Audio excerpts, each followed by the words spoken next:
To'g'ri tayyorlangan sous surilgan pitsa eng mazalisi. So'yiga sariyog', tomat, chesnok, qirg'ichdan chiqarilgan pomidor, tuz, shakar, suv solib sous tayyorlab olamiz. Eng oson pitsa xamiri uchun esa dro'jja, shakar, sut, o'simlik yog'i, tuxum, tuz, un solib, o'rtacha yumshoqlikda xamir qorib, xamirni oshirib olamiz. Xamirni yana bitta zuvala qilib yoyib olamiz. Eng mazali asl baraka sosiskalarini tozalab, xamir chetlariga joylab chiqamiz. Sosiska ustini xamir bilan yopib, ko'rsatilgandek qilib o'rtalarini teshamiz va chetlarini kesib olamiz. Kesib olgan har bir bo'lakni ko'rsatilgandek qilib yon chetiga buraymiz. Video boshida aytganimdek, eng mazali sousimizni ayamasdan suramiz. Ustidan esa eriydigan sir solamiz. Menga eng yoqadigani kopchonli kolbasali pitsa. Bu ham asl barakadan bo'lsami?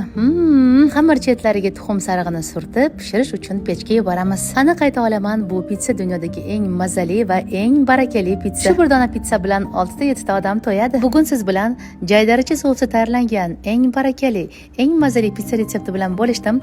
Retsept tayyor.